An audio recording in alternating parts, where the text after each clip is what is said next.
Welcome back to Only Talk Sports. We talk sports every single day, or at least we try to. I'm your host, Jeffrey. Subscribe to the channel if you like sports content and hit that notification bell so you never miss our video. Week 5 of the college football season is practically in the books. We do still have a game on, BYU Colorado, which is actually a pretty good game.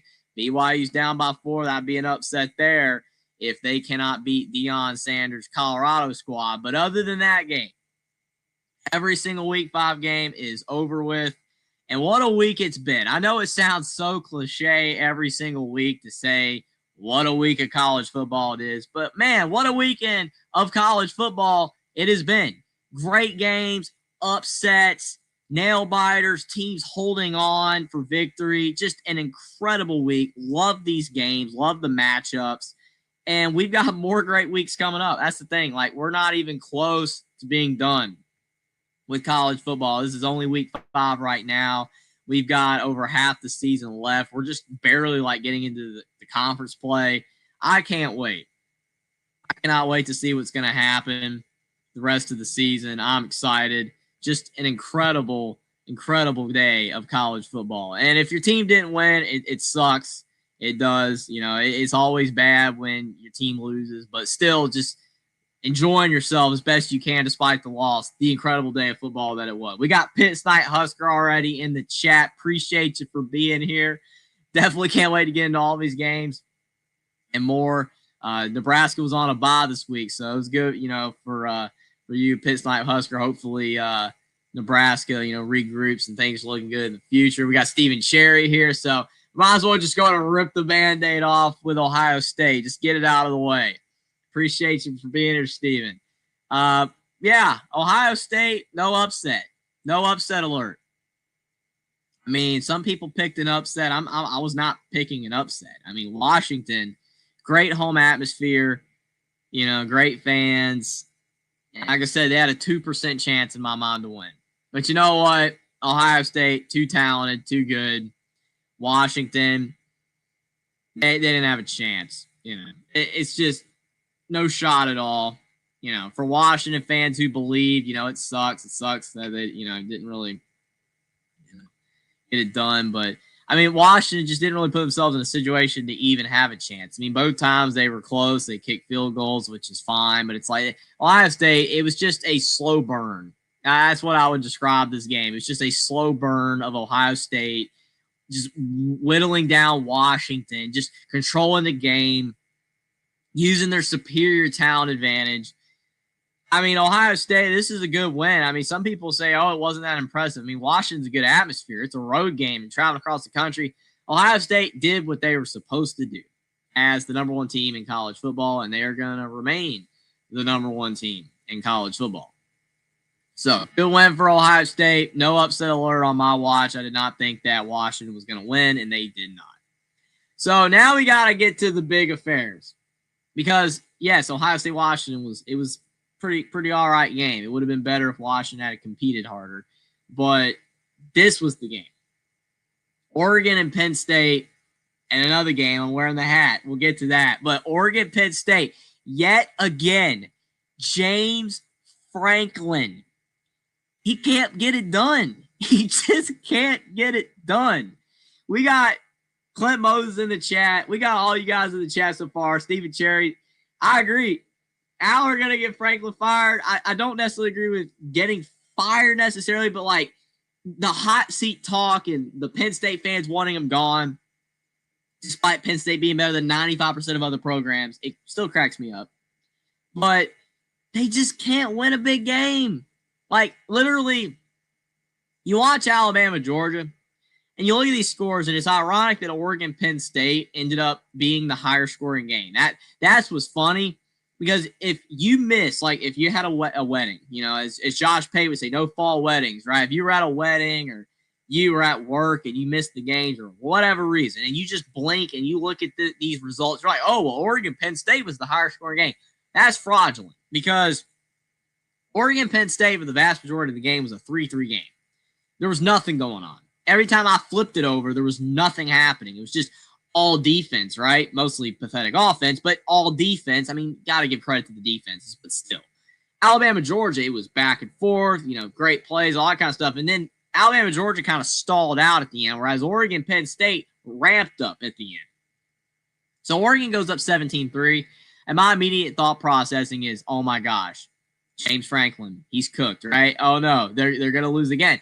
Then Drew Aller locks in, and Penn State figures it out. And you know what they do? They end up tying up Oregon at 17-all. I don't know, man. Penn State fought in this game. They fought. They tried. I don't know, man. I don't understand why Penn State in these big games just can't get it done. Other than every single time they play in a big game, they're the most vanilla, boring-looking team on planet Earth. I mean, honestly, this comment, I mean, it's not wrong. Jim Knowles doesn't have that offense he had last year to complement his defense. I mean, Penn State offensively is pretty boring for a top 5 to 10 program. It's not a lot of dynamism on the team. There's not a lot of electricity, sparks flying everywhere. It's just a vanilla offense with, frankly, a bunch of vanilla players. I don't know if James Franklin just don't know how to recruit elite talent, on offense to spice up the offense or, get in the coordinate. I don't know what the issue may be because, again, do I really follow Penn State that closely? Not really. I just know that Penn State, every single time that they play in these games, can't win. And unfortunately, for Penn State and for James Franklin, that is a recurring problem that's not going away. And the longer this happens, the more this happens, the more mad the fans get. Because I remember last year against Ohio State, Penn State fans were wanting James Franklin fired, even though firing James Franklin would be insane because, again, they're better than 95% of other programs, and why would you want to fire them and maybe hire somebody worse? I don't know. But now they're losing to Oregon. Now they're losing to Oregon and Ohio State. And, yeah, James Franklin better not lose to anybody else, Indiana, or any other team. It would not be in James Franklin's best interest to do that because if he does, then the calls are going to get even harder for him being fired. Even though, again, I do think it is completely preposterous to fire him or even talk about it. But again, I get why Penn State fans are so upset. They're that close, right? They're theoretically that close to being a championship-level team, and yet they're not there. No matter how good their defense is, their offense is just too vanilla. They're not Iowa. They're like the better version of Iowa. They're not Iowa. They're not completely trash on offense, but just not good enough. And Oregon got it done. Great road win for Oregon. I picked Oregon. A lot of people picked Oregon.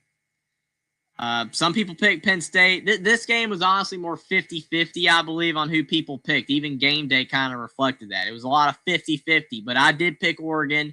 And the Ducks got it done on the road. So congratulations to Dan Lanning, a big win for Oregon. A lot of people are wanting to see if Oregon can prove it in the playoffs because that's kind of been their problem. They've been doing good in the regular season. When they get to the playoffs, they are not getting it done. So we'll see if they can finally get it done. But, yeah, I don't know. Like Penn State, just another game where they were this close, yet so far away from getting a signature win. Then up next, this game kind of got forgotten about a little bit, because of Bama, Georgia, and Oregon, Penn State. But LSU, Ole Miss, good game. Ole Miss, I also picked. So I was pretty spot on a lot of these big games today. I got a few wrong, but I did get this one right. I picked Ole Miss because LSU is not elite. And I understand people are like, well, if LSU's not elite and you're saying Georgia's not elite right now, who is elite? The elite is for the small few. Ohio State is elite. As much as it pains me to say that, as Stephen Cherry knows that it would pain me to say that. But it doesn't matter whether it pains me to say it or not. It's just the truth. Ohio State is an elite team. They just are. I don't know after that, man. Oregon, they look like it, but I mean, Georgia, again, has the potential to be elite, but they're not playing like it. Alabama mostly is not playing like it, but they can be. LSU is not elite. I mean, that Clemson win is aging like milk. I mean, Clemson's bad. I hate to say that. I hate to see Dabo Swinney be completely horrible right now at Clemson, but it's bad. They're not good. So LSU, that win is aged poorly. The Florida win is aged poorly. And now they lost to Ole Miss, who actually has struggled to kind of mediocre teams. So, I mean, who's good in the SEC? We know they're all competitive. We know the SEC, all these teams are competitive. But honestly, I'm a little concerned with LSU, in the validity of them even being a great team. I don't know. They got talent. We know they got talent. All these teams got talent. It sounds cliche, but people thought LSU was legit after they beat Clemson. And I don't think they're legit. Not in the way people are thinking they're legit. They're a good team. Nussmeier has had some good throws this year. He's also had some bad throws this year. But they lost to Ole Miss, a team that I don't think a lot of people this season was picking to be top 10 good, and yet now Ole Miss is going to be ranked in the top 10 this week. So I will say Ole Miss's quarterback switch has worked out to perfection, going from Austin Simmons to Trinidad Chambliss. Trinidad Chambliss, a guy nobody had ever heard of before, including myself, prior to this season. He's actually done good. Ole Miss's fans, Lane Kiffin, he's got energy. I know there's a lot of people that don't like Lane Kiffin. I get it. I get why they don't like Lane Kiffin. But you know what? Lane Kiffin's good. I know he's had a very controversial career with the Tennessee fallout because he left for USC, the tarmac, and all that kind of stuff. But, man, I think Lane Kiffin's good. I think he's a good coach. I think most of the time he makes good decisions. I think his teams most of the time are ready to play. And I think that Ole Miss has outperformed expectations as a program. So, I don't know. Great win for Ole Miss. I backed them. I thought about picking LSU because of the talent advantage, but you know what? It's Brian Kelly, and he also, like James Franklin, loses a lot of these type of games. I picked Ole Miss. Rebels got it done. Big win for Kiffin, and it shows that Ole Miss is still the real deal this season as a competitive contender in the SEC. Then up next, Alabama at Georgia. I picked Alabama. I'm on a roll here.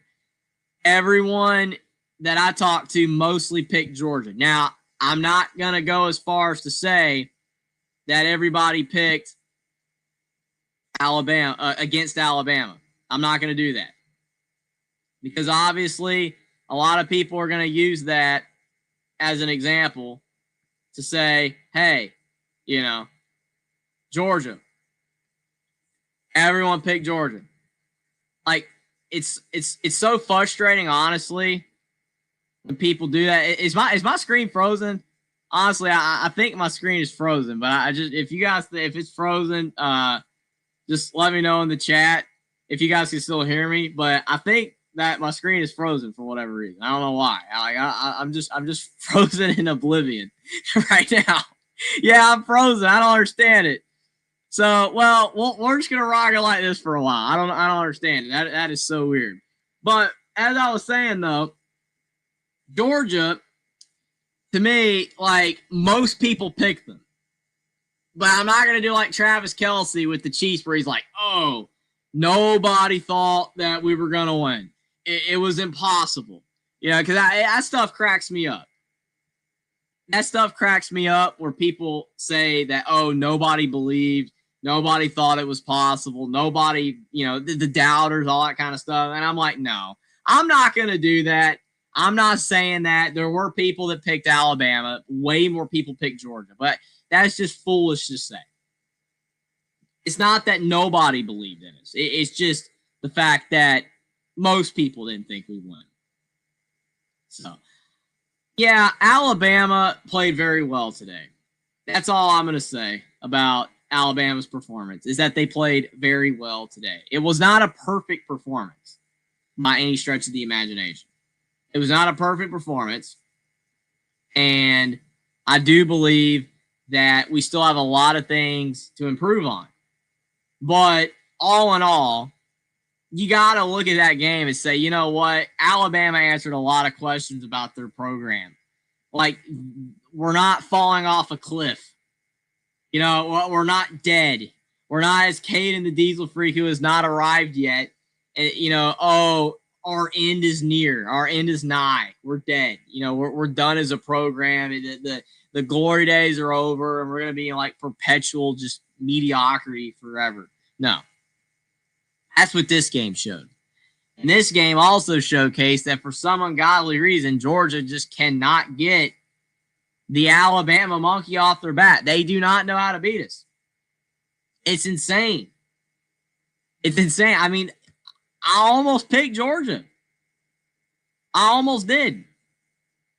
But I didn't because of the fact that I'm just like, you know what? Alabama has beaten Georgia all these times, and I'm going to keep backing Alabama until they don't beat Georgia. And I have my doubts, but they got it done. It was a great performance. I mean, between the hedges and Sanford Stadium, it's a tough environment. Just what a performance, honestly, from Alabama. I mean, they were not perfect. Again, had a lot of problems. Still did not run the ball well enough, to me. But they ran it better. And Ty Simpson was poised and made great throws all game, including the final throw to seal it. Pretty good play calling throughout. And effort. E for effort from Alabama. Tons of effort, and that's what I want to see the rest of the season with the Crimson Tide, because if they do, Alabama can still be a dangerous team. We have not fallen off like Clemson. Alabama is still good. But we got Rough Rider Returns coming in here saying congratulations on your Alabama and Indiana victories. I appreciate that, Rough Rider Returns. Always definitely very excited about the wins today. Big wins. Especially, honestly, I would say for both teams. I mean, yeah, Alabama's was a bigger win because of who they beat, but both were big wins, so I definitely appreciate it. But then A&M Auburn, probably one of those whatever games of the day. I mean, honestly, did anybody like really like care about this one? I mean, when you look at the score as just kind of a boring game, right? A&M, did they look like a top 10 team in this game? I mean, I don't really think so. But they won. A win's a win. You know, a win is a win.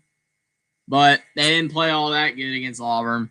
Auburn was competitive. They did beat A&M last year. I don't know. A&M won, and they're going to stay in the top 10. They're not going to get punished for barely winning, but at the same time, it's just like I can't believe they barely beat Auburn like that.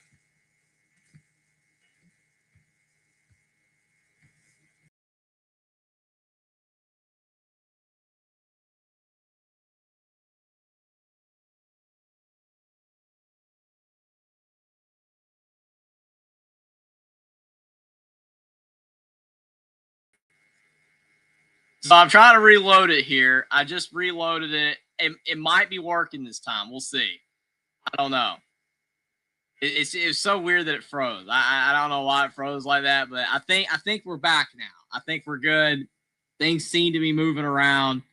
So there we go. There we go. I think we got it back. The technical difficulties hopefully are lifted, and we can get back to resuming talking about these college football games. Sorry about that. I just didn't want to stay blank like that. I was like, nah, we got to fix this. We got to fix this. So yeah, I appreciate it, everybody. I don't know. That was crazy. I was like, I thought like it completely shut off on man when I was like frozen there, but then it's like no, things were still like moving. But I don't know. That's crazy. But yeah, so my internet was like the A&M Auburn game. It was very mid, not that great. I appreciate that, Pittsburgh Husker. I don't know about that, but I appreciate it. But yeah, I mean, this is the thing though. This is the thing with Stephen Cherry. Just win. Style points are relevant. If that is that's the idea, then why do so many times AP voters penalize teams for barely winning? Then if that's all that matters is just winning.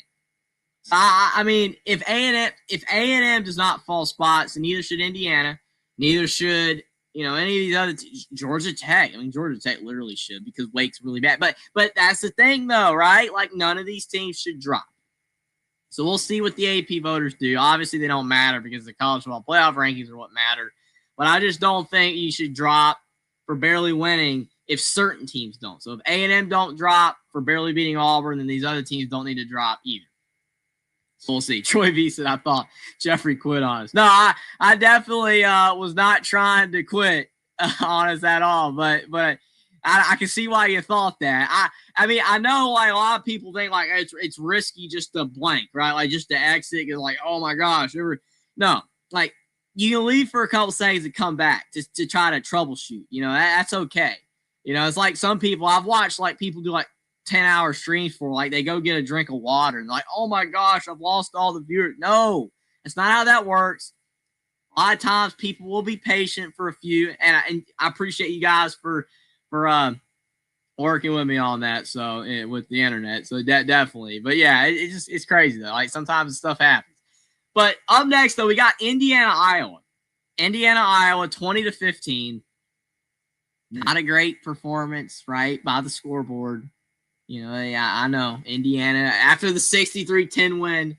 People probably thought, oh, Indiana's going to go on a heater and beat everybody, right? Well, they faced adversity today. They won. Indiana won at Iowa. They got it done. Kurt Cignetti, he was going off at the refs, and there were bad calls in this game. There were bad calls. Lots of bad calls. Missed roughing the pass. Mendoza got beat up today. And I know people are like, oh, Haas Mendoza's dead. No Haasman for Mendoza. Not going to happen after his performance today. He literally didn't play bad, guys. He played pretty good. He had one pick. Other than that, he was good. He's thrown one pick all year. A lot of the other Haasman front runners have thrown like 4, 5. So all I know is that Indiana won this game. They won. It was a good performance from that standpoint. Not a good performance all around, but from the standpoint that they won, 5-0. Indiana 5-0 again. Should be in the top 10 next week if the AP voters know what they're doing. And good win.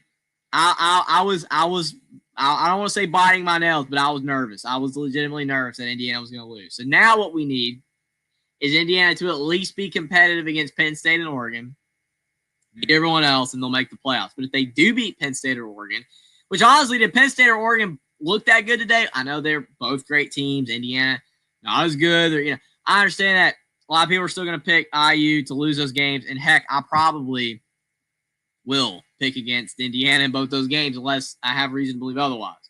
But I picked IU to win, and they did, and I'm glad they did because now their college football playoff dreams are still in great shape. Season's still in great shape. Kurt Cignetti and the Hoosiers fought through a lot of adversity today, but what a win in Kinnick Stadium, a place Indiana has not won in since 2007. So, Sean Garner. Ohio State runs college football and only talk sport. Well, you guys do run my chat. I mean, hey, we got Sean Garner here. We got Steven Cherry, Troy V, Hummus Hero. But I appreciate you guys, man. Like, the thing is, I might talk some trash about Ohio State every now and then, but I'm glad you guys are here. You guys are amazing. I always love seeing you guys in the chat on these shows. Appreciate it so much. And it's all in good fun. I appreciate you guys. Got Jackson in here. What's up, Only Talk Sport Nate? Appreciate that, Jackson. But we got a lot more games to get to as we get closer to 1 in the morning. We're late tonight. But, man, we got a lot to get to. So, Arizona, Iowa State. Trash game if you're an Arizona fan. But you know what? Iowa State looked good again, so I don't know what to say. Sometimes Iowa State looks good, and then sometimes Iowa State looks like trash this season, but ultimately at the end of the day, they're undefeated. So good job for Matt Campbell. I don't really have a whole lot else to say about this game. Not very good. Another team that survived, other than Ole Miss who barely survived, and Oregon, and Alabama, and A&M, and Indiana. Tennessee barely survived. I picked Tennessee. So all these games I've picked right so far because I've picked Indiana and Iowa State and all the above teams correct. I picked Tennessee.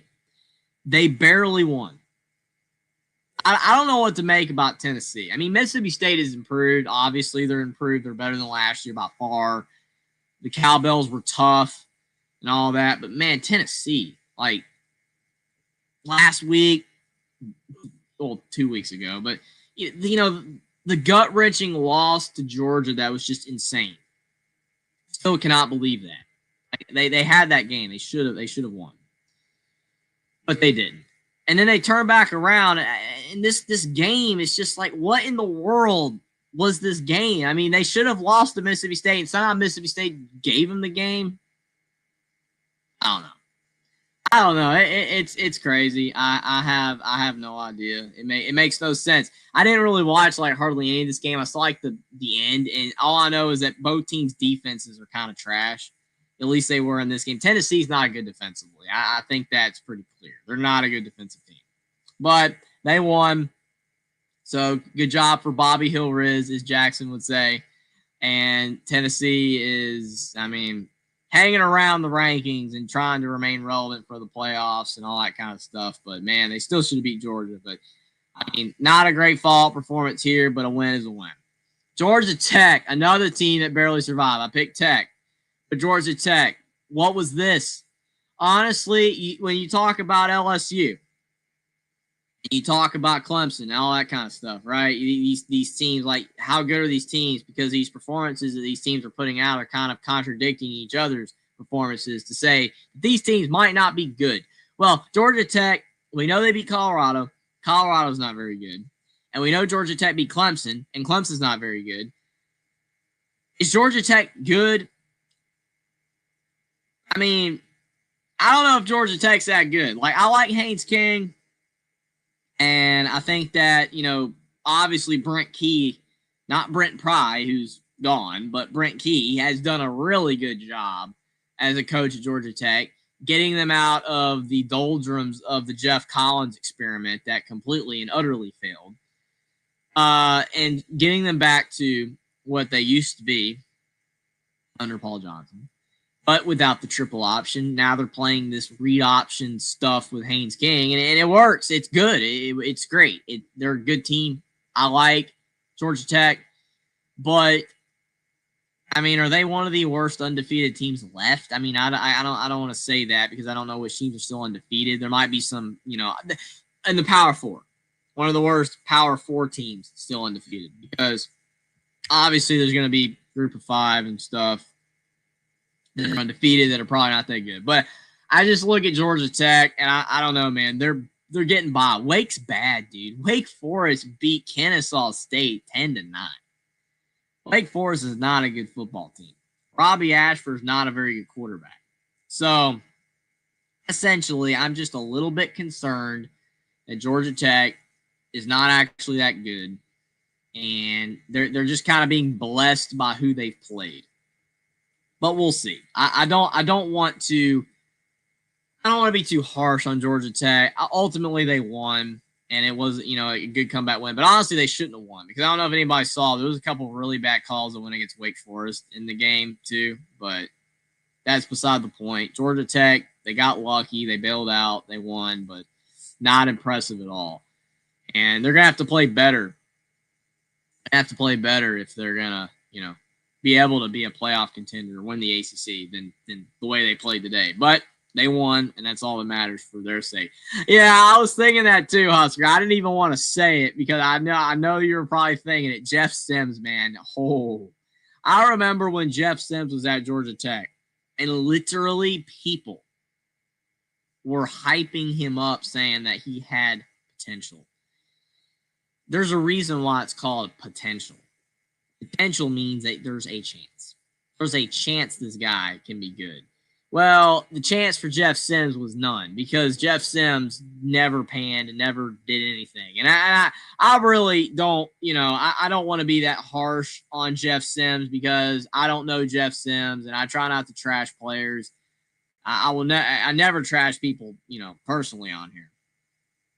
Anyway, because I don't know them. I'm not going to do that unless we know that somebody literally is garbage or something. But other than that, I'm not going to do that. So Jeff Sims, he could be a quality dude. I've never talked to him before in my life. But as a football player, though, man, he was awful. Legitimately terrible. And yeah, Nebraska and Georgia Tech, at the times that he was playing at those teams, were not all that good. But yes, he was still terrible. So, yeah, definitely Jeff Sims. Up next, though, we've got Vanderbilt and Utah State. Interesting, honestly, how Vanderbilt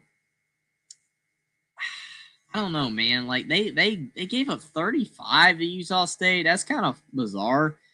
I don't know if that's because they were looking ahead. I honestly kind of starting to hate the term looking ahead because you can use that excuse literally. I mean, I don't know if they were or not, but Vanderbilt to this point has looked good, but they gave up 35 points to Utah State. So got to tighten up that defense next week if they're going to knock off Alabama, which I'm sure, they will play a lot harder on defense against Alabama. But man, that was crazy. Crazy they allowed Utah State to score that many points. But hey, they put up 55, so they won as well. Missouri won. Illinois USC. Honestly, one of the happiest games of the day for me was this game, other than Indiana and other than Alabama, because all we heard, what did we hear? We heard people say, well, Illinois is no good. Illinois is no good. They're not a good team. Indiana blew them out, and they're not good. Well, Illinois just beat USC, so I think we can safely say that Illinois is a good team, but Indiana just completely Mack trucked them. So Indiana has a good win under the belt, under Illinois. And I'm hoping that Illinois does good the rest of the year, because if they do good the rest of the year, then Indiana will have a signature win under their belt that they can tout, even if they do have losses to Oregon and Penn State, to still possibly make the playoffs. So that's my argument. I'm sticking with that. Illinois almost blew this game, but they did win. So good job for Bielema. They turned it around. Illinois got a top 25 win, and USC, their defense is still trash. USC has still not fixed their defense. They're still searching to be good on defense, and they still have not figured it out. Their defense is still pretty crummy. So then up next, Notre Dame, Arkansas, our good friend Will and D. Man, Caden, the Diesel Freak, thought. He thought that Notre Dame was cooked, that they were going to lose to Arkansas. And he was going to be correct in basically winning the bet that he and Will and D made. Well, Notre Dame's still alive because they can still make the playoffs if they win out. I mean, obviously it's going to be hard for them to win out, but they can. The thing is that, did anybody see this game coming? Honestly, I picked Notre Dame to win. I did. So, another game I was right. And also, I basically have picked every game right to this point, but I did pick USC. I am gonna admit that. I picked USC. I got that one wrong because I thought Illinois was gonna be demoralized so hard from that game that they were not gonna win. So I got that one wrong, but I am glad they won. Not because I'm an Illinois fan, but again, hell, Bayou's legitimacy, I guess. Even though some people are never gonna think Indiana's legit no matter what they do, so it really doesn't matter. But Notre Dame, Arkansas, though, I picked Notre Dame. But I barely picked Notre Dame because I thought that they kind of sucked, man. I mean, yeah, the A&M and Miami losses, those are good teams. And Purdue, they kind of whatever with Purdue. I don't really know what happened with their defense in that game. But this game was impressive. I mean, Arkansas, I don't think Arkansas is that great of a team. I'm just being completely honest. I don't think they're that great because we saw Arkansas lose to Memphis, and I don't know. They're all right. I think Taylor Green has got talent, and I think that Arkansas's got a couple things going for it, but none of that showed up today because Notre Dame completely Mack trucked them. Probably one of the more underratedly surprising performances was how well Notre Dame played, and maybe reestablishing themselves that they're still good. I mean, they lost to two good teams. It's unfortunate, but if Notre Dame can right the ship, they can still make the college football playoff if they win out. So it's going to be very interesting. Great win for Notre Dame. Then moving on, I picked Minnesota over Rutgers literally by 3, a score of 3, and Minnesota won by 3. So crazy. Just a battle of average Big Ten teams. Then you got Duke blowing out Syracuse. Me and Will both picked Duke. I ain't gonna lie, Syracuse, they're done. I know people look at the score and they're gonna be like, oh my gosh, Clemson's so bad if Syracuse just lost to Duke. Steve Angeli's out for the season. So Syracuse starting quarterback, which was kind of literally their whole team, basically, on offense, is gone. So, yeah, Syracuse is cooked. Good win for Duke against broken down Syracuse. Louisville beat Pitt in kind of a whatever game. I picked Louisville because Pitt's that bad. I mean, if Pitt actually had a pulse, they would have won. But Louisville, Louisville hasn't looked all that good, but a win's a win. I mean, Pittsburgh's pretty bad. I mean, usually it's tough to win at Pittsburgh, but I mean, they're pretty bad. I mean, it's just not good at all. So then you got Cincinnati being Kansas. I got this one wrong. I picked Kansas. I thought Jalen Daniels and Kansas would get it done, but Jalen Daniels was good. It was not his fault. He threw for over 400 yards, 4 touchdowns, but Cincinnati. I mean, Kansas' defense couldn't stop Cincinnati at all. Brendan Sorsby had a good game. I don't know. That was trashed by Kansas' defense. I mean, that's pathetic. Honestly, a lot of the Big 12 still is not good defensively. Then K-State beat UCF. See, it's with these smaller games that I start getting games wrong this week. I did really good on the top games, other than USC, Illinois. The big games this week, like got the Alabama game right, the Indiana game right, the Oregon game right, all those. Ole Miss. But then these mid-tier games, I mean, how can you pick UCF K-State? I mean, you look at this game, you're like, okay, UCF's undefeated. K-State's 1-3 and playing like complete garbage. And then guess what? Kansas State beats UCF by 2 touchdowns. That's the Big 12 for you. All these teams are mediocre, practically. So, good win for K-State, but to right the ship a little bit. But, I mean, I don't know. All these teams are just kind of whatever. Yeah, I like Brendan Sorsby, ex-IU quarterback. I like Brendan Sorsby. But, I mean, just these teams are not very good, though. That's the problem. The Big 12 is just these are mediocre teams. It's sad, but good win for Sorsby, a good win for K-State, but all these teams can beat each other practically. So then moving on down, Northwestern beat UCLA. Man, UCLA is so bad. I mean, I can't even find an adjective to say bad UCLA is. Like, they're worse than extremely bad. They're so atrocious at football. Like, Nico, it don't matter. Like, the whole team is just garbage.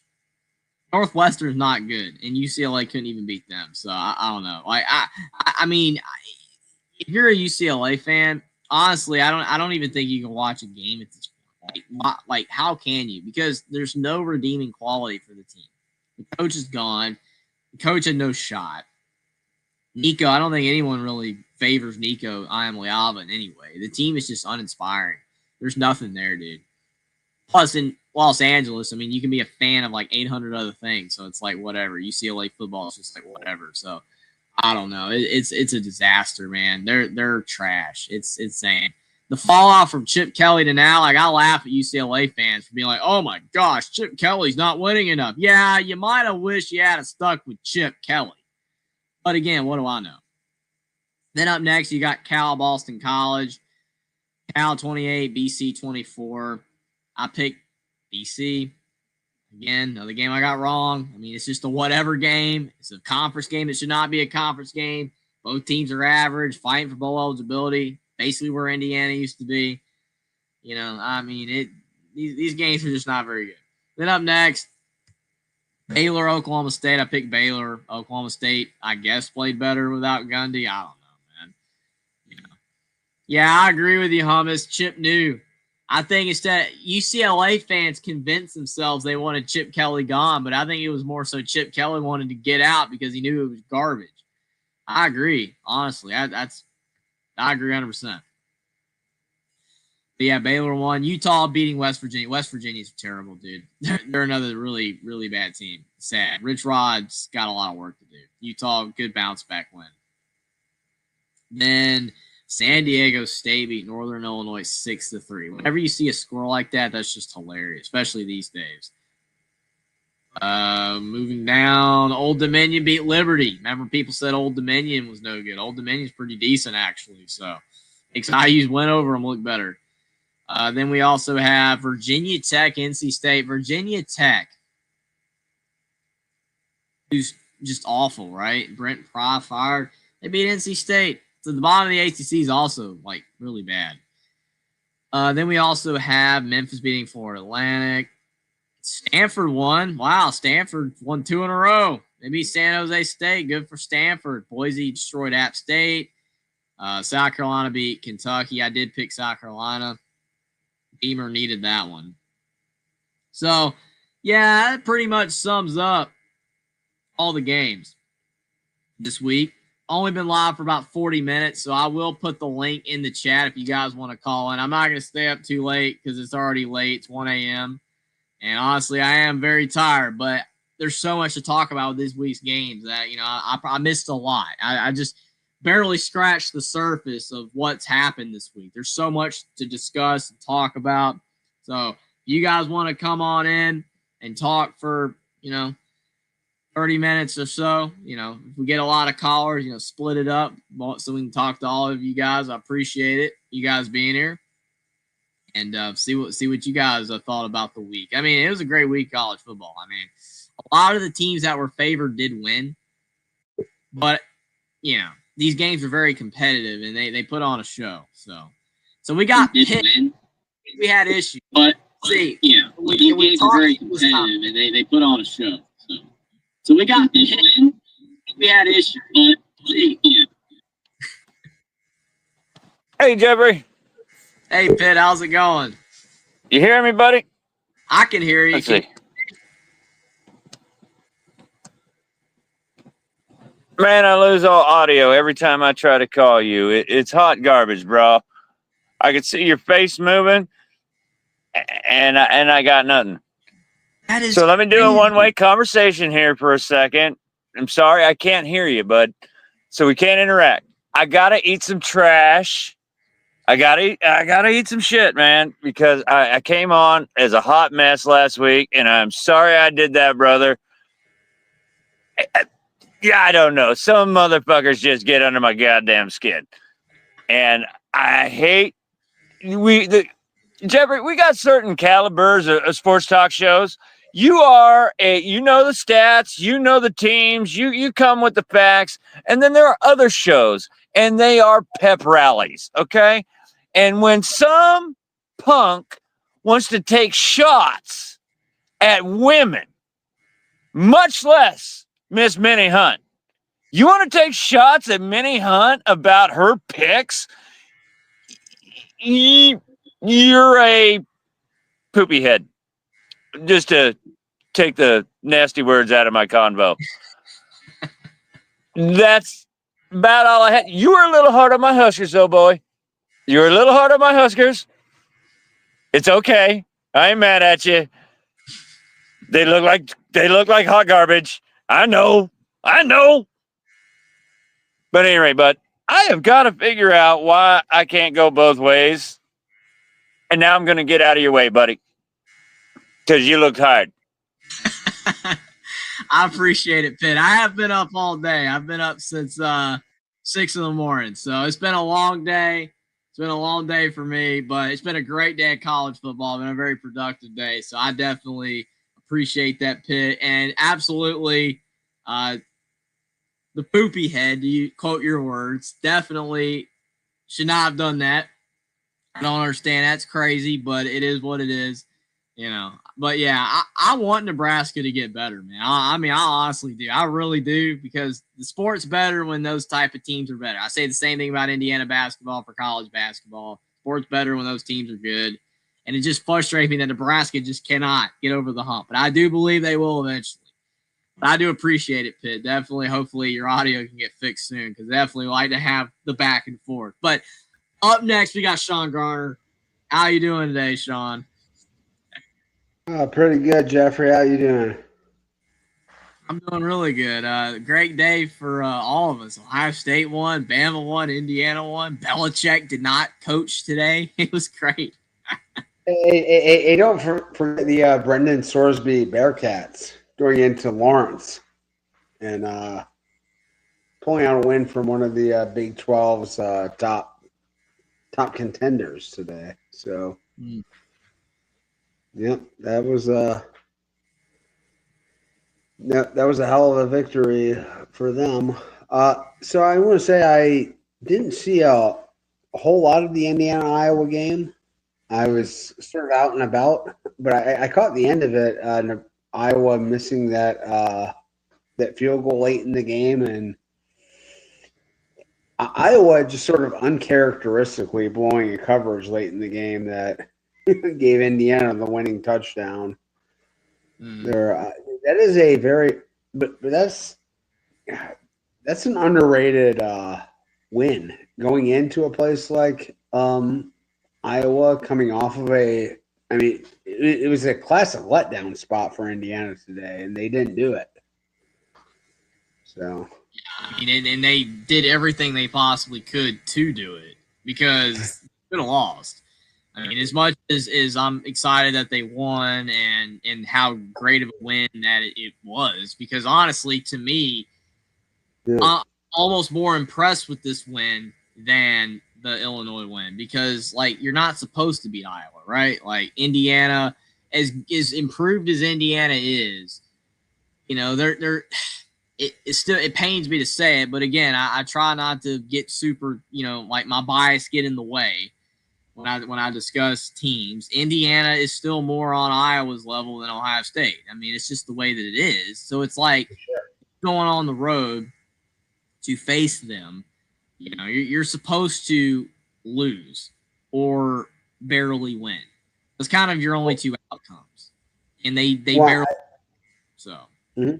Well, I think back to the time when they had Penix as quarterback there. They faced Iowa to start the season, you know, about 3 years ago.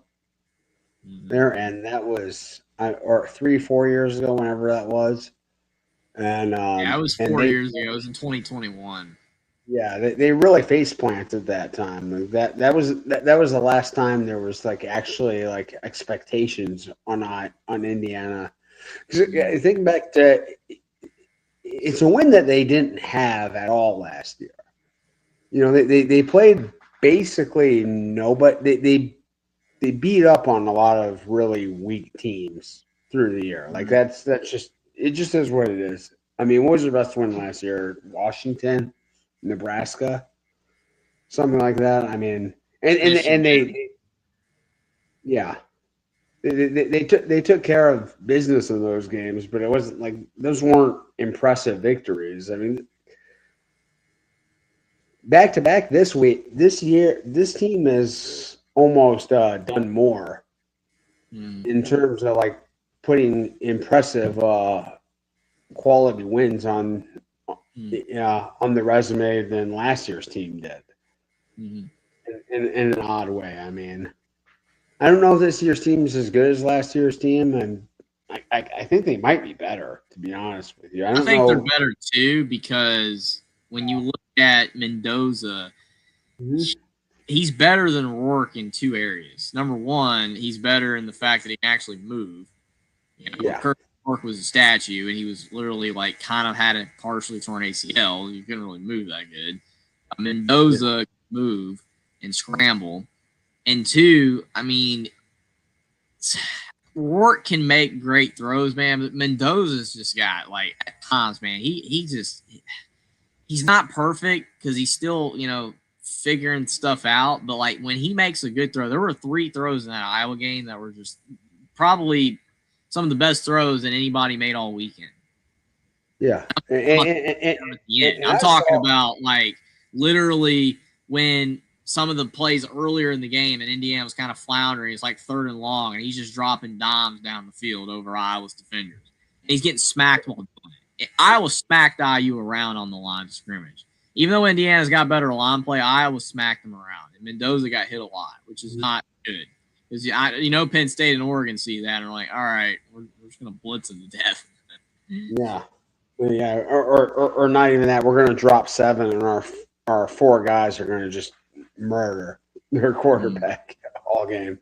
So it's and in the little bit that I watched of that game, I saw him make one big time throw. It was like to a far hash. He was lined up.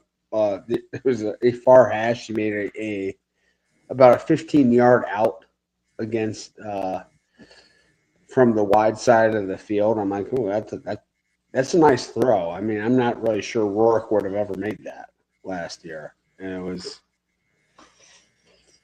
pretty good. And then, yeah, I mean, Iowa, I don't know, like giving up that little that slant that went for a touchdown, for like a 50-yard touchdown on the last drive, the decisive score. I didn't. That didn't seem like classic Iowa football at all to me. They missing a field goal too right before then. And then like Iowa, it's like every time if you're ahead of Iowa with like 2 minutes to go, you can basically say you won the game already. I mean, they are completely dysfunctional. They just can't run a 2-minute drill to save their lives No. at all. It's almost like Virginia basketball with Tony Bennett, where it's like if they're down by more than like 6 with like 2 minutes to go, they're done because they're so slow on offense. They didn't know how to actually run offense faster than using the full shot clock. So it's like, you're done. You're giving yourself no chance because you don't score quick. Like one of the key moments of this game was when Indiana was down 10-7 right before half. Iowa scored, and Indiana got the ball back with like 20 seconds left before the half, and Indiana got in field goal range in 15 seconds. Field goal time. Like that, Indiana struggled like the vast majority of the game, but the fact that Indiana still could score quickly, Iowa can't. No, absolutely. It doesn't matter who they're playing against. They could be playing against an FCS opponent. If you give them the ball with like 90 seconds or less, they're no threat whatsoever. Yeah, and it's just. And if anybody else is in the queue and they want to like jump in and chat with us, I would greatly appreciate that. We could have absolutely. There's no one else in right now, but for sure, I mean, okay, yeah, that's on like. Absolutely. Yeah, absolutely. Awesome. So it was talk about that Penn State Oregon game for a minute because God, that was such an important game for Penn State. That was this felt like a life and death game for Penn State to somehow find a way to win. And I mean, it was a great game. I mean, Penn State's a good team. I don't know if they. At this point, I don't know if they just hit their head on the ceilings of just being a good team right now. That's just it. Hey, we're tough out. It's going to be a hard game when you play us, but if you're an elite team, you'll win. It's not a problem. Yeah, I mean, that's the way I felt with Iowa for so long, even though I'm starting to rethink that theory because Kirk Ferentz, it is running its course. But Iowa can beat everyone that they're better than, which, again, Iowa is worse. They're not as good, but they're still that 8-4-ish. I mean, they just are. They're kind of that. Like, they play Rutgers, they can beat Rutgers. They play Minnesota, they usually beat Minnesota. But then they play Michigan, Ohio State, Penn State, they're cooked. They're not going to win. Well, that's the way Penn State is, but better. Penn State can beat everybody in the Big Ten except Ohio State, and now that Oregon's joined Oregon, and everyone else. I mean, they can probably beat everybody else. Indiana, we'll see if Indiana gives them a game. But yeah, like if they're better than a team, they typically don't lose. They just don't lose. Even if they always flirt with somebody. Like last year it was Minnesota. They almost lost with Minnesota last year, but they beat them. But they beat it that they play that they're better than. But then when they play a team that is on their level or better, they just don't win. They were favored to win. They have all the advantage in the world. They're at home. It's at night. It's the whiteout. It's Happy Valley. All that's in their favor. And yet for 85% of this game, they played like garbage. And then they came back, which credit to them for coming back, but then they fall short. It blows my mind. I don't know. It blows my mind that Penn State, kind of like how now with Georgia, they just can't beat Alabama. It blows my mind that Penn State cannot win a game like this because, honestly, this game was set up for them to win. Yep.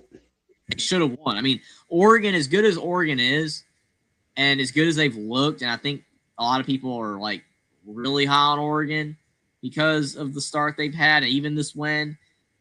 But Oregon is probably in theory more beatable Penn State than Ohio State because Oregon is not, to me, in certain areas as good as Ohio State. Like they're right there. The NIL is right there, and they got great players everywhere. But like Ohio State's probably better.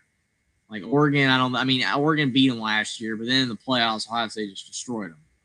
Well, yeah. I mean, in Even- Oregon, no, I mean, no. they're set up to look real. They're built to look really, really good against inferior competition. Like they're built to dominate, to like beat a team by like 45 points. That maybe an Ohio State wouldn't do that, but Ohio State probably has a little bit more solid foundation, solid structure to the team that can win a championship.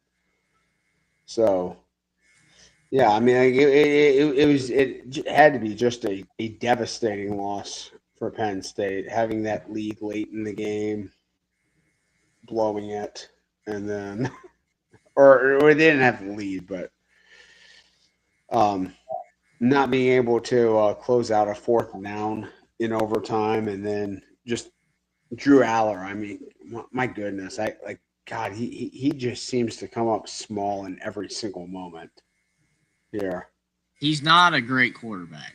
I mean, I do think part of the problem is that Penn State's offensive scheme and play calling in big games is vanilla, but I still think part of it is the roster. They don't have great vertical weapons. They just don't. It's been a major problem for Penn State. Like they can dink and dunk, and against teams they dominate because, like you said, they're built for that. But then when they play teams that you gotta put pressure, like to beat Ohio State, there have been years with Ohio State, and I mean I was like shouting at.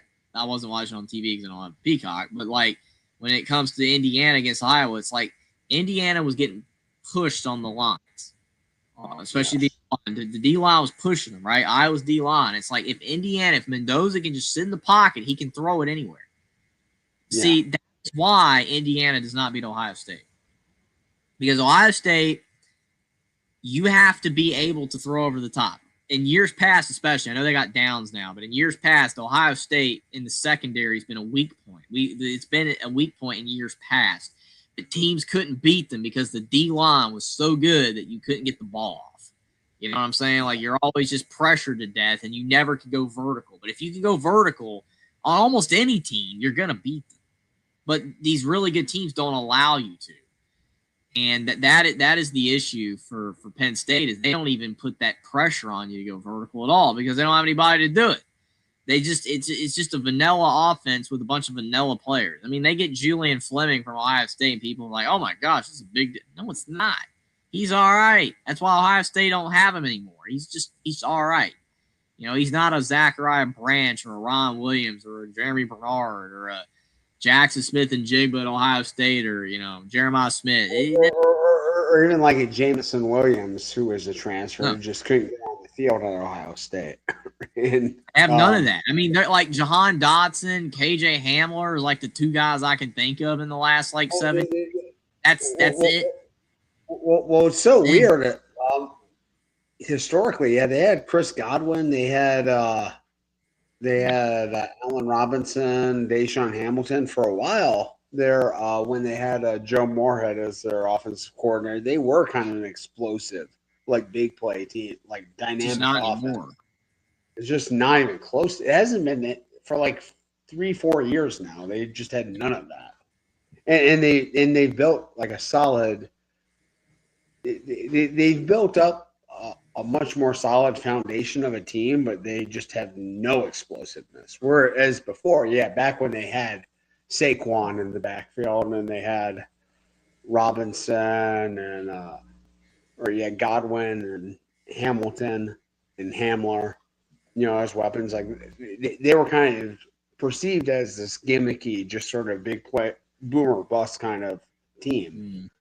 And now it's the exact opposite. It's like, okay, they're just going to grind you to death, but they have nothing to really threaten you. They can't. What I've said with Penn State fans, I've said, like, y'all have a great team. Y'all have a great team, and you're better than 95% of teams. Like, be happy with that. But then at the same time, as I say that, I know why they're mad, because they're this close. But the thing is, you fire Franklin and you hire someone that's worse, it could get worse. You don't want to mess up being a top 10 team every year, right? You're right there. I get why they're mad, but they're right there. It's just they can't get over the proverbial hump. Yeah, and like I mean, the same criticisms were levied at Jim Harbaugh the entire year until like they found a way. I mean, maybe they need to hire a super spy or something to code everyone's signals. But I don't know. I mean, it has got to be just super frustrating to be a Penn State fan and just know, like you have to almost feel doomed every time you go into one of these big games. Oh yeah, Like it's just like, okay, why should I ever get my hopes up? Why should I ever care about these games? Because we never, ever, ever win them. yeah. It's I use, as Troy said, I use Nebraska as the poster child of, and even Auburn with Malzahn to a lesser extent, as like, don't fire somebody that's winning you games. And James Franklin is way better than Bo Pelini and Malzahn in the wins department.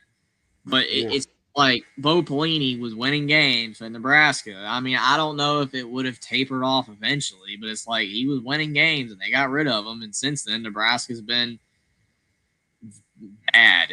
Like, just bad. yeah, That's what happened.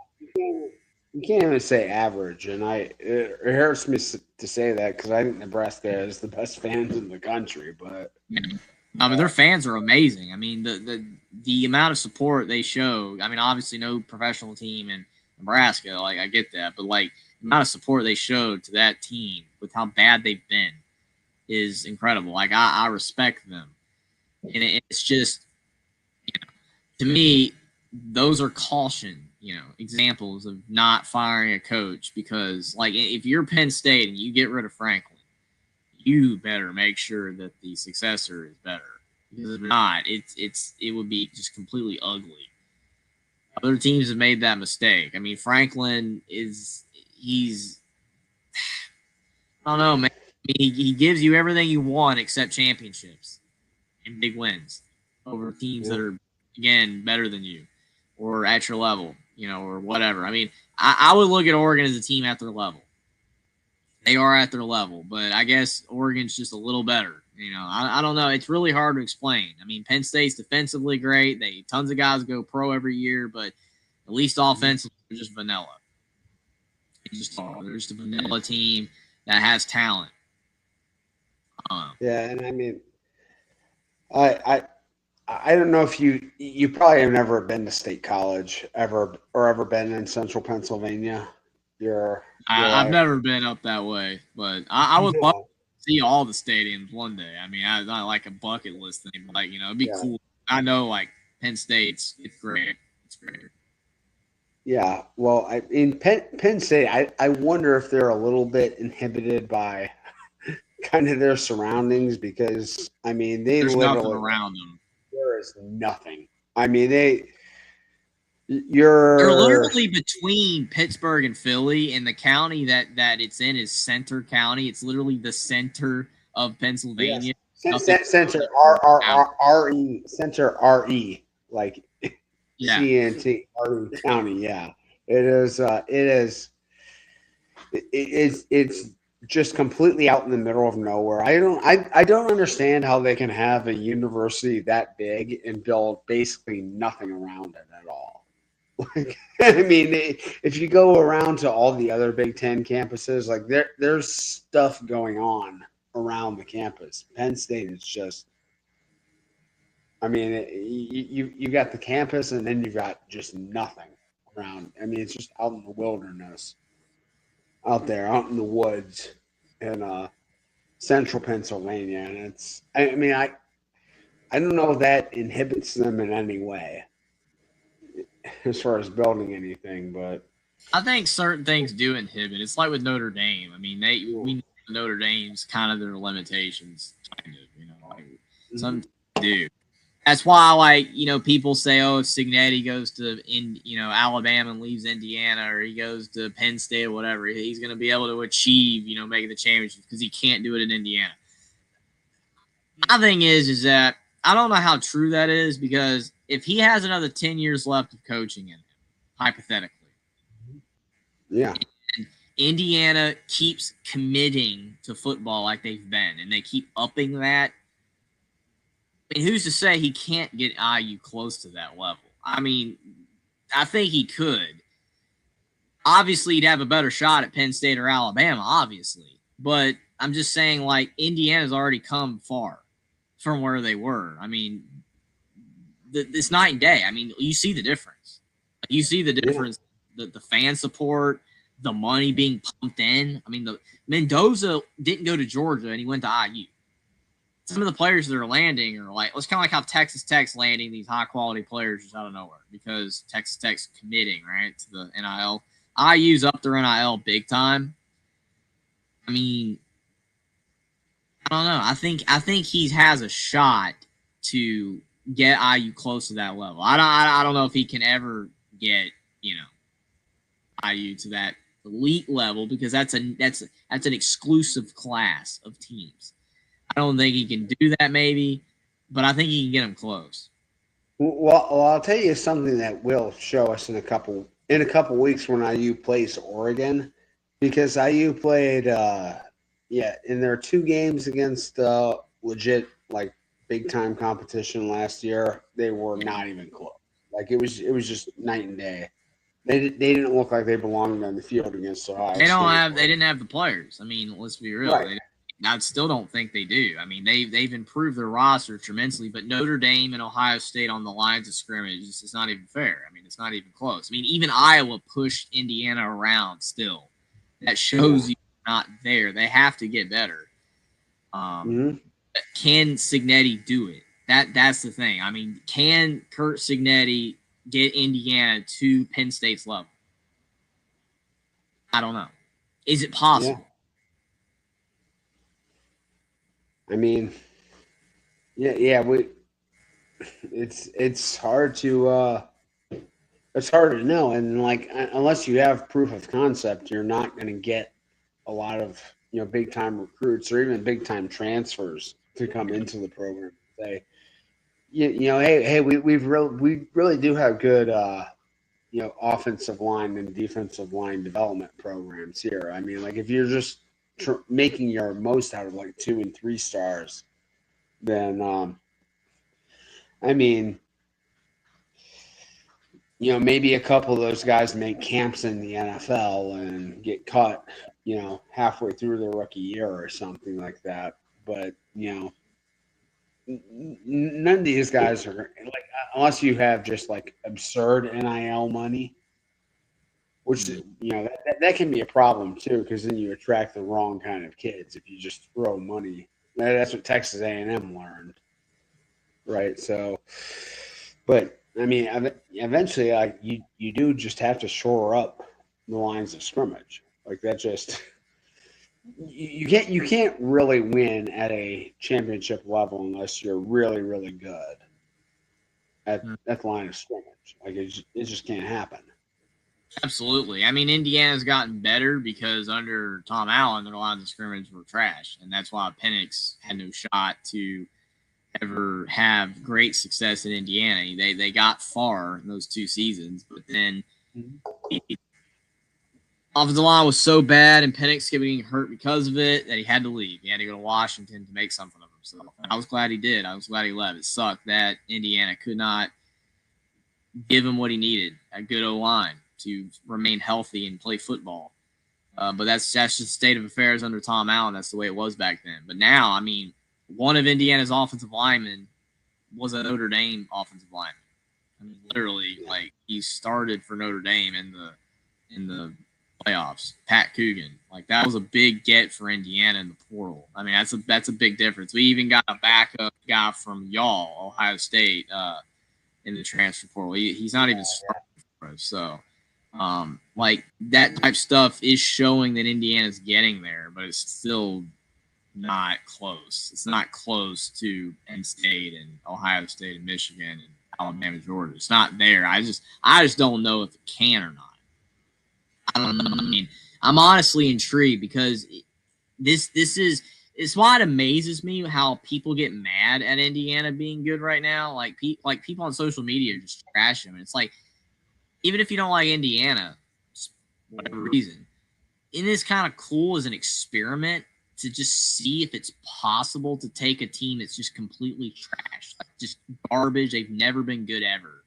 And like in this era, like teams have been bad in the past that have become good because of a coach or whatever.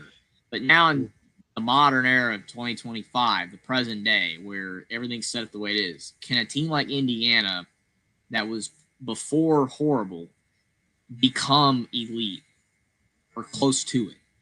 Honestly, I think it's a fascinating case study, whether you're an Indiana fan or not. And it's why it surprised me so many people are just trashing Indiana, like, oh, they need to go back to being bad, blah, blah, blah, blah, blah. And it's like, this is kind of cool because you have this set, like, sphere of teams, right? Like, we think of the elite programs, and that's it. Like, no one can join, right? It's an exclusive group of programs. It's like 7, 6, 7, 8 programs that we think of as the top, that has the money and the NIL and the players and the resources and the history and the support and all that.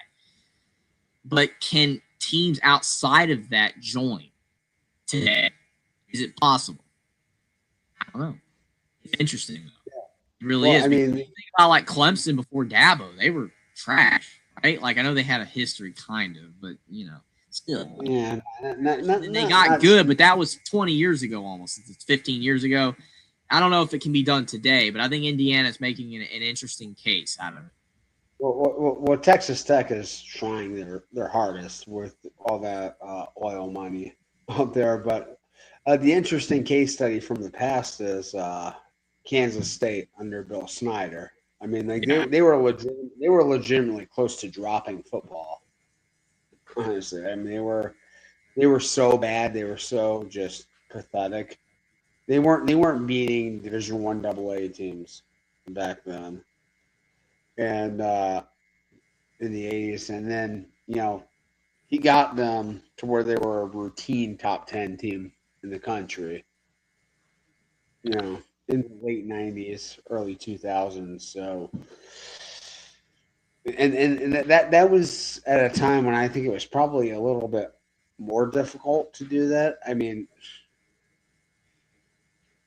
if you have a robust, aggressive marketing program towards your wealthy donors, then you might be able to build something in the NIL package that where you can. I mean, I see recruiting battles right now where Ohio State is battling Kansas for recruits. They're battling Texas Tech for recruits. Yeah. I'm like, well, when did this ever happen? What happened here? And it's the new era we live in. And so it's a wacky world. I mean, Vanderbilt's winning. I know you say it's Pavia and it's short lived. It could be, but I mean, things are not the way they used to be. But they're still an elite. That's the thing. Like, as much chaos as this NIL and transfer portal era has created, where teams like Indiana and Kansas and Vanderbilt and Texas Tech and all these other programs are having success to varying degrees, you still have your elite. No one's really breaking into Penn State, Ohio State, Michigan, Alabama, Georgia, Texas, whatever. They're not breaking down the barriers. Technically, they might win a recruiting battle, like, oh, Texas Tech got that 5-star offensive lineman instead of Ohio State. Like, it happens like that sometimes, but Texas Tech's not better than Ohio State. It's not that they're not getting surpassed, or at least new teams are joining that group. And I mean, again, I don't think Indiana's there. I just wonder if a team like Indiana can. Texas Tech. I don't know. It's interesting because, like you said, back then it probably was harder because with NIL, if you get the right commitment, I mean, literally Kurt Cignetti said when he took the job, like, hey, I'm not taking this job unless you commit to football. And since he's been there, they've committed so hard to football. I mean, they've upgraded parts of the stadiums, like facilities and just a lot of stuff in that regard. They've even talked about expansion. I don't know if they're going to do it, but, like, there's a lot of commitment to Indiana football right now. That was never before Cignetti, and they're pumping all this money in, and it's showing results. It is, and they paid Bryant Haynes almost $2 million a year to keep him at DC, because Penn State wanted him. Literally, like, Indiana's staff is one of the most expensive in the country. at Indiana. That's what I'm saying. Like they're kind of breaking into these barriers by actually paying money. I mean, Tom Allen lost DeBoer and Womack, and that ruined everything. It just blew up that whole thing because he replaced them with crappy coaches. And Cignetti kept Mike Shanahan and kept Brian Haynes from other programs wanting. I mean, they're paying Mendoza a healthy amount. I mean, these things have made IU better. I just don't know if they can break into that elite area. I don't know if it's possible for a Texas Tech to do it. But I'm interested to see if they can in the next few years. Yeah. It would be interesting to have some new blood sort of introduced. Clemson, they broke in, kind of pre-NIL, but they were always kind of like that sleeping giant, like they were in a fertile recruiting base area, and that they always had an alumni base and a donor base that was really committed to winning just for whatever reason. Forever, they just couldn't do it. And then I don't know exactly what happened, but they caught a nice run for about a decade to where they were a really like elite program, and I guess some of the residue carried over to this preseason because people are expecting that of them this year. But I mean, obviously they've fallen way off, from their heyday. But yeah, Indiana has none of those advantages. Like they're,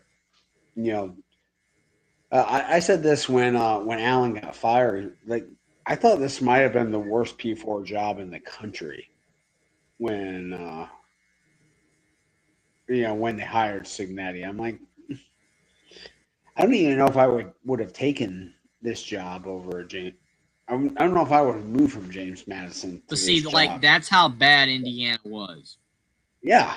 Like honestly, it's bizarre that I started watching Indiana years ago with the football and the basketball years ago, and again, been an Alabama fan since birth. So first watching football, but I again just weird like infinity for crappy old Indiana. I just was watching Indiana, I was like, oh, they suck, and I feel bad for them. I don't know. I just started watching or whatever, but it's just like I never thought this was gonna happen as long as I live. I mean, I just thought I was just going to continue to have I've got my team, and then I've got this team who sucks, and everybody laughs at them, and I just kind of defend them and stuff. And now it's like everybody hates them because they're winning, and it's weird. It's bizarre. Yeah, I don't know. It blows my mind. Yeah. It's crazy elitism. I mean, like we should be cheering on stories like Indiana. Yeah, and I'm shocked that people aren't. Like I was writing on Twitter last year, why are people not happy that this is happening? Like this is cool. Like if this was any other team, I feel like people would be happy. But it's like, well, Indiana's supposed to suck. Like it's like this unwritten rule that Indiana is just bad.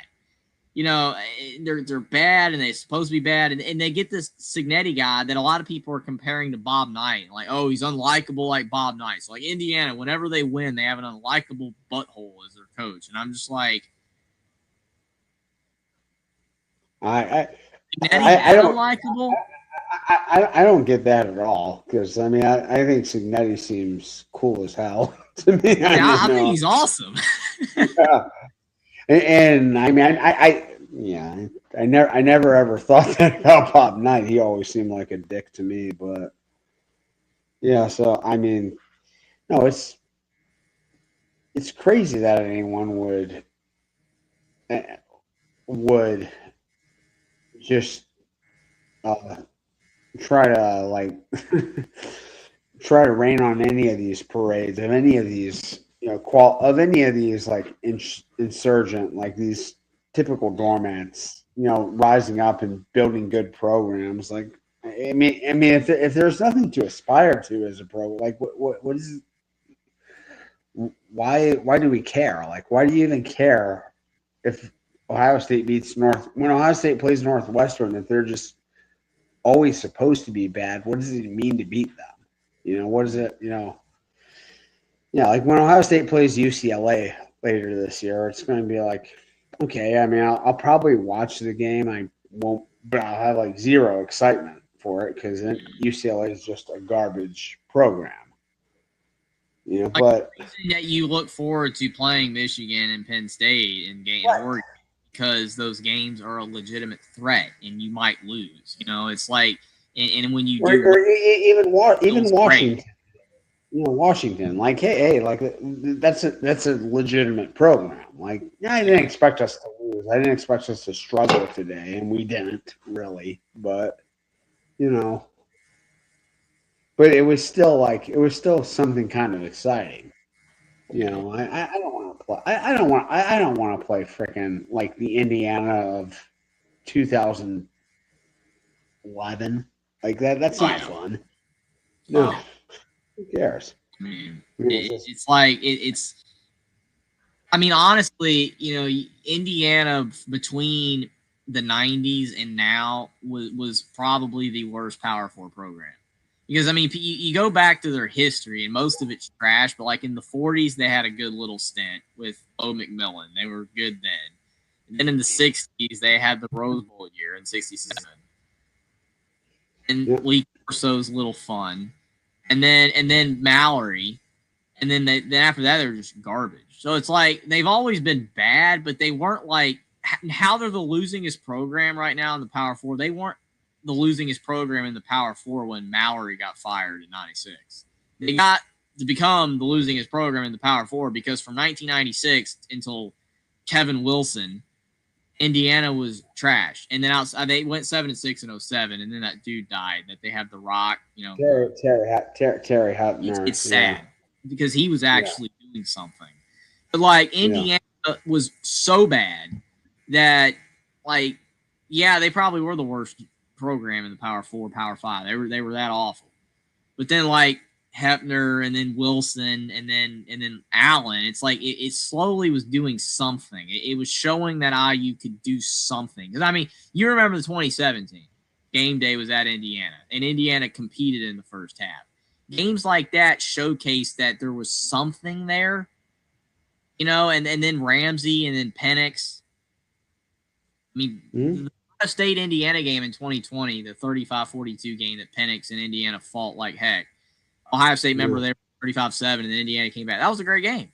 And I was like, wow, Indiana competed with Ohio State, and they beat Michigan that year. But it was the pandemic year. It didn't matter.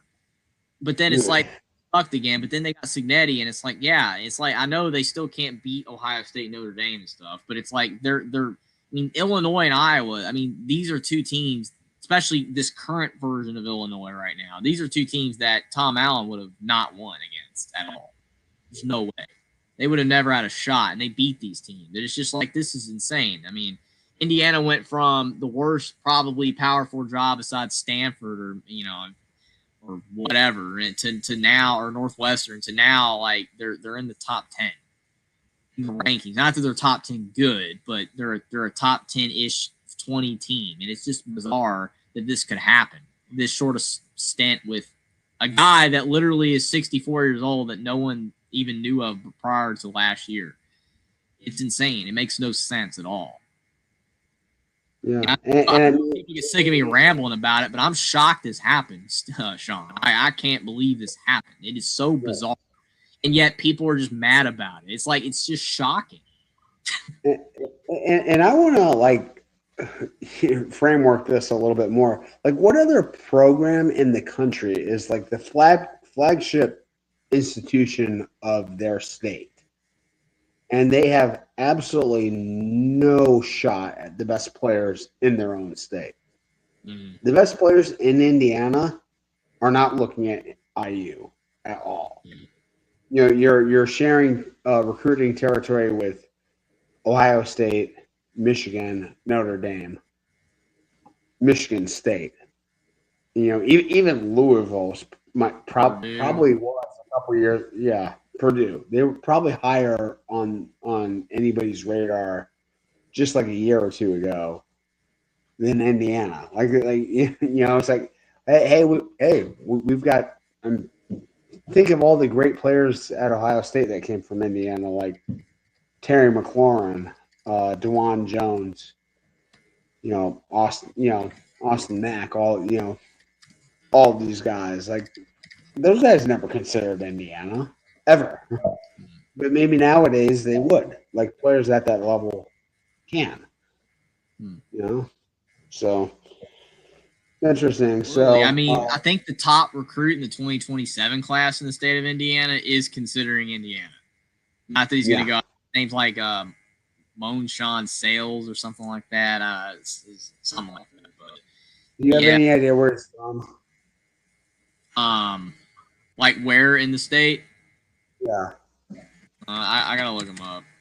Yeah. Yeah. He's like the highest ranked player in the state of Indiana. He's like a 4-star receiver or whatever. Yeah. I do know that Indiana's in the running for him. He's at Lawrence North, Indianapolis. Okay, that's a very famous athletic school. That's where Greg Oden and Mike Conley Jr. both came from at Lawrence North.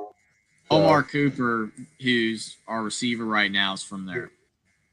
Yep. Okay. Yeah. So, but yeah, like that shows you like Indiana's coming so far that they're competing for the best players in their own state. Like that they were so far down that wasn't even a possibility a few years ago. Yeah, nobody in Indiana is going to turn down an offer from Ohio State or Michigan or Notre Dame to go to Indiana ever. And that now it's a consideration. So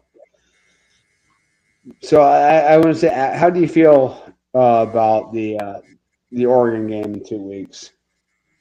Going to Eugene. I mean, if I had to like pick right now, I would probably not. I absolutely will. You can call in. I can put the link in the chat again for sure. Yeah. I would pick Oregon today. I mean, I'd have to really look at stats and stuff over the next 2 weeks, which I will. But, I mean, Oregon's just better, man. I mean, it sucks. Like, it sucks as awesome as Indiana is, and I want them to win so bad. It'd be amazing. But, yeah, I don't know. Oregon would have to play bad. That's the thing. Like, if Oregon plays bad, there's a chance. But I think Indiana would have to play a lot better than they did against Iowa to beat Oregon. So I'm surprised. I would say, like, the thing people don't understand about Oregon's run the about Indiana's run the quack. I called it, Jeffrey, on our show. Drew Aller, brutal interception, close game to end Penn State's hopes of winning. I got that right. Both picked Oregon. I'm glad we did. Yeah, I'm glad I called that on our show. But congrats on your tide. Like, I just didn't think Alabama's still Bama. Brutal under DeBoer. I just didn't think they could do it, but they pulled it out. So congrats. Yeah. So what do you feel that game says more about? Does that say more about like Alabama still has a strong program, or is it like Georgia's just there's structural problems? I think it's both. I really do. Yeah. I've been calling for 2 seasons now that Georgia's not as good. I've said that. They shouldn't have won last week or 2 weeks ago against Tennessee. They should not have beat Tennessee. And they sucked last year in a lot of games. Georgia was not very good last year. I think it's both. I do think Alabama they were good in 2 games. They had 2 good games last year against Texas. Pretty much, yeah. Texas, and outside of that, they were pretty awful. I mean, like every game they were awful. But, Alabama, I mean, the thing is that we know how to beat Georgia. But again, I think the truer test, and I said this, you heard me, Will. I said on the show, on Alabama Voice College Football, I'm more concerned about after this game. I knew we'd show up for this game. And I had a great feeling we would win. I could have been wrong, but I had a great feeling we would win. But I'm worried about after this. Are we going to keep that same level of intensity for Vandy and Missouri and Oklahoma and Auburn? If we don't do that, we will lose 3 or 4 games. I'm hoping we don't, because we have the talent to win out, but we're probably going to slip up somewhere. Yeah, I mean, Oklahoma, like we know they're good, so and they might have the Heisman winner, so I think you guys will at least show up for that one. But I don't know. We'll see with the Tide. Anything could. It's very unpredictable for them. What will happen? Yeah, I mean they're just not rock solid like they were with Saban. It's like now, they're just vulnerable to having a bad game. That's the thing. Like that's to me the big difference between Alabama now and Alabama then. Is Alabama could still be very good and we can still have great performances, but then we have really bad performances sprinkled in around good performances. We were so consistent under Saban every week. Yeah. Even in our bad games, we were at least like B minus. Now we can legitimately have a D performance. Yeah. That's So what Oklahoma was an F last year. yeah, but they're better this year. That's why I said like. Bama is One more thing. I'm gonna try to get up for the Steelers Vikings game. Probably not watch all of it, but so I'll say one more thing. Does Penn State win this game if they have Perbula? Because Perbula looks good again with Missouri. If they would have kept him, told Allard to kick rocks, go to the portal, would they have won tonight's game? Yeah, no, I have to see Pubula against like actual competition before I really What do you think, that. Jeffrey? Eller looked really good. Eller got a lot of people buzzing when he was not playing anybody. Oh, can you not hear me? I can hear you. We can both hear you. I think. Okay. Yeah. My answer to that is, to me, I think it's partly when it comes to the weapons. I don't think they got weapons. So we've talked about, me and Sean earlier, about how Penn State doesn't have a lot of vertical threat. I've had vertical ability with the receiving core. So I feel like Pania did so well with Q's. That's why I feel like there's no excuse for that. But I mean, maybe there is, but or maybe you're it's playing just elite teams. You got to have elite players at every position. And Penn State just kind of falters a little bit when it comes to their offensive, weaponry. They don't have a lot of great talent, that's good enough to beat great teams. Maybe it would have made a bit of a difference, but I do agree with Sean that we need to see more from Perbula at Missouri because they beat Kansas, but Kansas' defense is trash. So yeah. Cincinnati. 7 to Cincinnati. Brendan Soros beat Kansas, so. Mm-hmm. And even if they have the weapons, it's mid coaching. I mean, you can use that argument. I think it's fair, but I still don't think Penn State has as good of players as Penn State, or not Penn State. Penn State does not have good of players as Ohio State and Michigan when they have top talent and Oregon. I don't know. I mean, I could be wrong. I mean, James Franklin did really good at Vanderbilt when Vanderbilt was garbage. So it's like, how bad of a coach is he? I mean, he's made mistakes before, but I mean, I don't know. He just can't win. They were close. They were close to beating Oregon.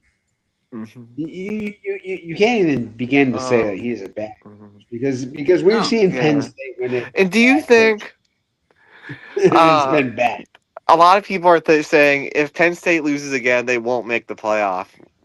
Do you guys think that?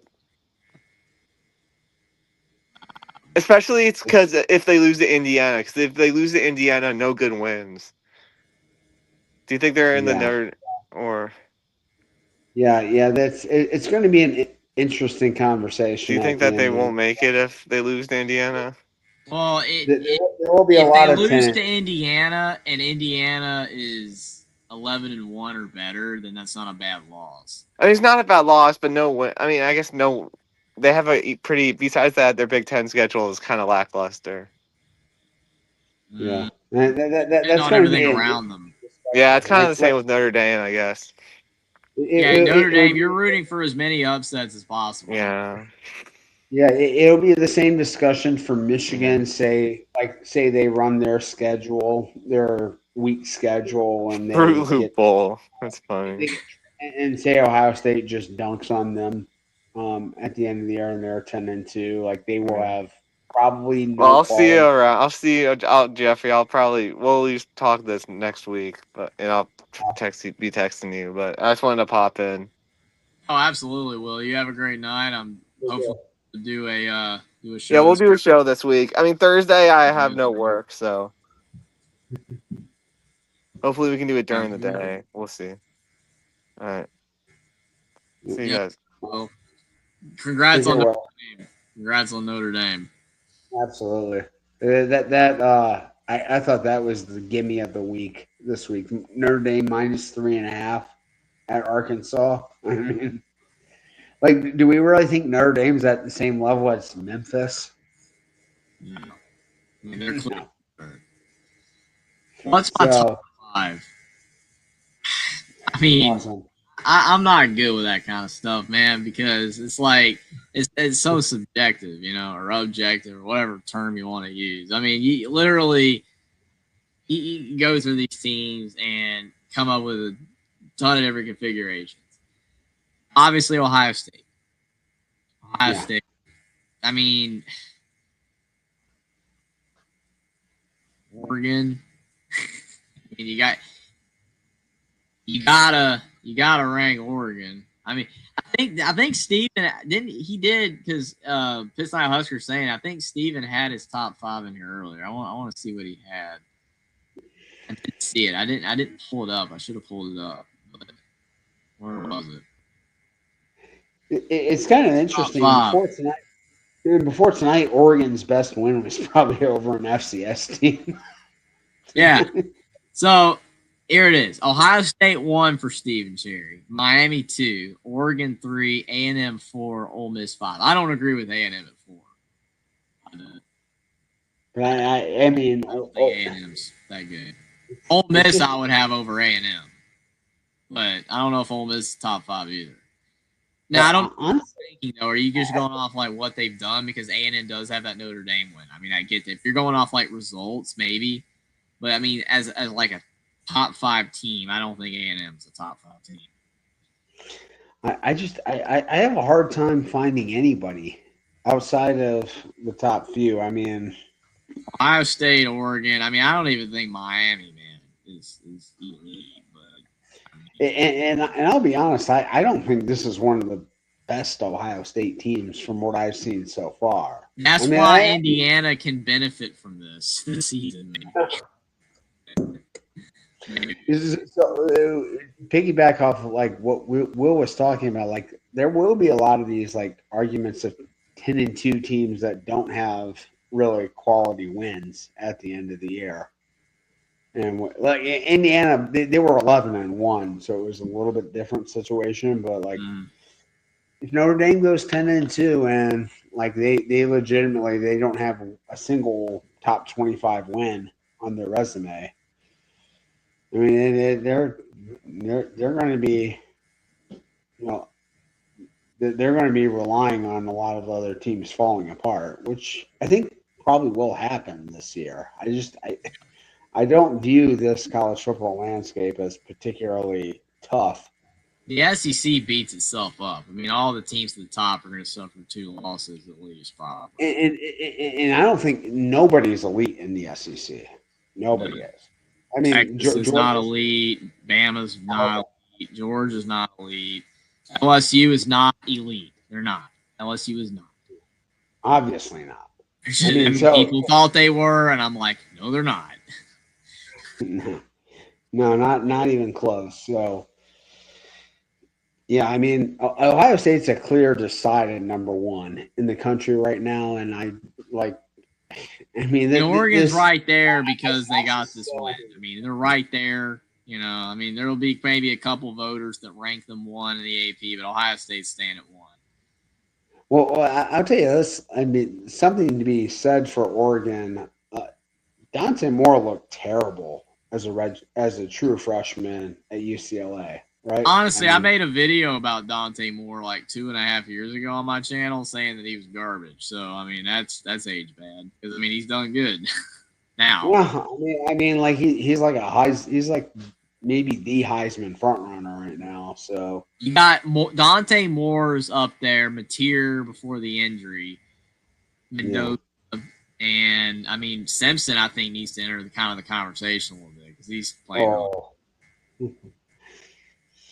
Yeah, bad performance though against FSU.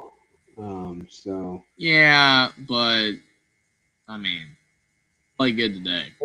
I have a feeling this year it's going to be it's going to be something stupid like Julian Sand wins it just because nobody really. I mean, if Mendoza puts up at least a good performance against either Oregon or Penn State, and he plays great the rest of the year, and Indiana goes 11-1, he can win it. Yeah. I mean, even against Iowa, he threw for almost 50 and 2 touchdowns, and he had 1 pick. He's got 16 touchdowns and 1 pick. He's doing really good. It's a weak year, so somebody's got to win it. Yeah, I'm sitting on a Jeremiah Smith ticket, so I'm hoping he can just light it up down the line. So yeah, if Alabama didn't have Ron Williams, I mean, if Bernard had more stats, I think Bernard would have a good chance because he was putting up crazy stats. But between Horton and Williams, it's going to split. It's going to split. Yeah, and like you just can't expect that statistical output to continue when you enter SEC play. I mean, you're playing week out of conference competition. It's going to be skewed quite a bit, but I don't know. All right, Jeffrey, I am gonna head off to bed here. Sounds good. I gotta hit the hay as well. It's almost 2 now. It's 2 a.m. But great conversation, Sean. Always love chatting with you, man. And congrats on Ohio State winning. And again, the fascinating case study of Indiana. I'm enjoying the ride, and glad Alabama knocked off Georgia as well to keep the dominance over the Bulldogs. So it was a great week of college football. It was exciting, and can't wait to do it again. Oh yeah, absolutely. Next week doesn't look quite as good, quite as scintillating as this week, but I'm sure there will be some storylines to develop. There's always great games. I mean, even among the more underrated games. Like this week, you had a lot of headliners. Like next week, you might have like just a random Big 12 game that's just classic, even if the two teams aren't that good. So there's always great matchups for sure. Awesome. Thanks for everyone to stay tuned to our conversation and keep fighting on. Yes. Absolutely. I appreciate everybody for being here. Appreciate you coming on, Sean, and definitely hope you have a great night. Take care. But thanks everybody for being here tonight. Like the stream down below. Subscribe to the channel if you're new. Share the stream out on social media. But most importantly, again, thank you so much for being here tonight after a great week of college football. Just amazing results, amazing games. Love the results with Indiana and Alabama, obviously, but definitely excited about the other games as well. Hopefully your team did good. If your team did not do good, I'm sorry, but still hope that you had a fun week watching college football. But thanks everybody for being here tonight. Again, without you guys, I'd be talking to air. So I appreciate you guys for listening to me tonight. Just appreciate you guys chatting it up. Love when you guys call in. Love you guys being in the chat. It's amazing. I appreciate it. Can't wait to do it this week with Will and D, our next predictions for week 6, and then doing the post-game show on Saturday night as well. So definitely, again, appreciate it so much. You guys have a great night.